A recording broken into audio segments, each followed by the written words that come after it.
Stoic Joy. Let's learn about it. Hi, my name's Dave. I'm the spiritual gentleman. And I am doing a daily challenge to do the daily Stoic 366 meditations on wisdom, perseverance, and the art of living by Ryan Holiday and Stephen Hasselman. Been away for a while, so I'm getting back into it. Today is July 31st, Stoic Joy. Trust me, real joy is a serious thing. Do you think someone can, in charming expression, blithely dismiss death with an easy disposition? Or swing open the door to poverty, keep pleasures in check, or meditate on the endurance of suffering? The one who is comfortable with turning these thoughts over is truly full of joy, but hardly cheerful. It's exactly such a joy I would wish for you to possess, for it will never run dry once you've laid claim to its source. End quote. Seneca, Moral Letters 23.4. Here's what Mr. Holiday wrote. We throw the word joy casually. Throw around the word joy casually. I'm overjoyed at the news. She's a joy to be around. It's a joyous occasion.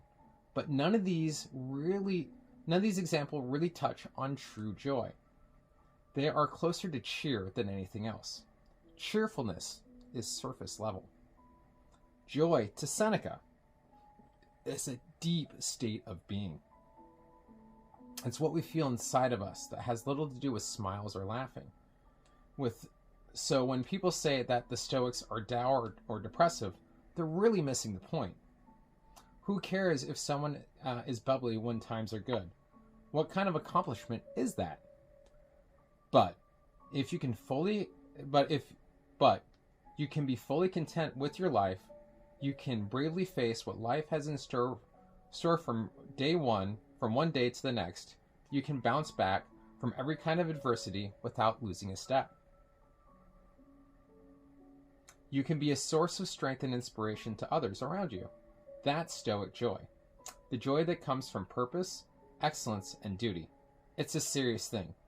Far more serious than a smile or a chipper voice.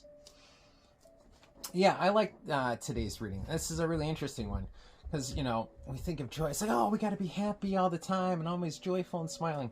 But it's really, for me, right, as someone with ADHD and as someone who has tried to overcome a lot of, had some adversities and had to overcome a lot of challenges in life, especially when you're neurodivergent in school and other kind of things in life, it can be really hard to kind of find that purpose where you feel like you're never good enough, and it's like, and you get that kind of state. But what Seneca's talking about here is not about hey, we're going to be happy. It's like, all right, can I accept and find the little joys in life, like the things that can allow me to endure, to move forward, the things that will help me propel forward. At least this is how I'm kind of taking it, right?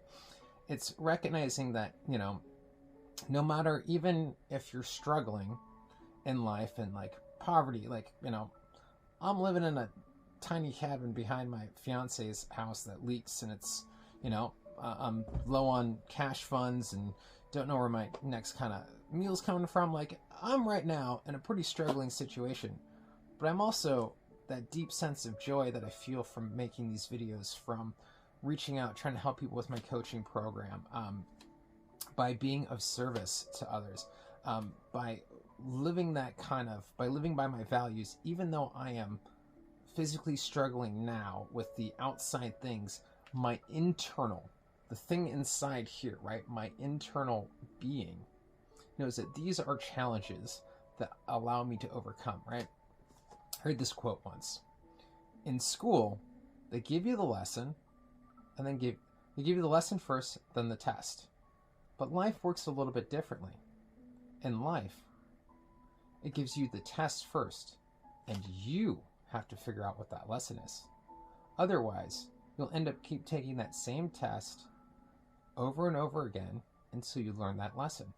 That's why if you had one of those things where you're like, man, why does this keep repeating to me? There's a lesson there that you're not learning. And that's where I think part of where this kind of true joy that Seneca's talking about is recognizing, instead of oh man, my situation's crap, or this is not going well, It's like, okay, what do I have? How can I change it?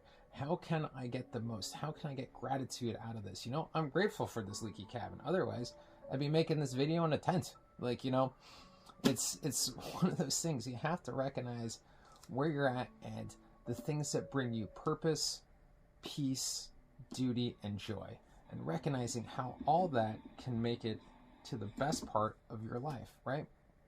It's part of one of the reasons why I got a coach many years ago, and why I got into coaching is to help particularly people, men with ADHD and men that suffer with that internal issue of feeling like they're not enough, incomplete, less than, that they're, especially in this day and age where masculinity seems to be under attack, we're redefining what these gender norms mean, but it's recognizing for us, for every human being, right? It's not male or female, that the things that are inside our control are those internal things, those I ams.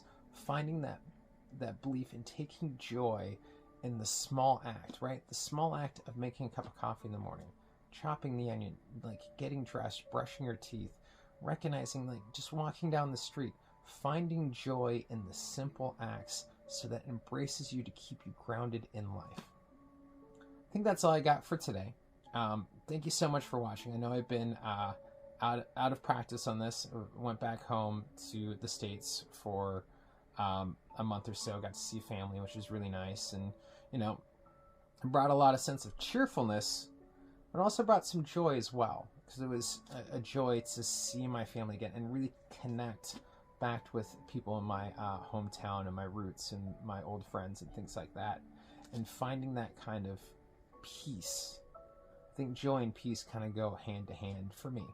But that's all I got really today. And if you are interested in any of like learning how to master that Stoic joy, or have an interest in that, let me know in the comments below and I'll make another video on it. Or if you're interested in one-on-one coaching so I can help you achieve that Stoic joy, so you can learn those lessons in life, so you can become the best version of you that you can possibly believe. Because I believe in you.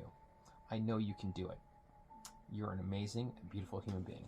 But with that though, thank you so much, and I wish you a great, if not better, day.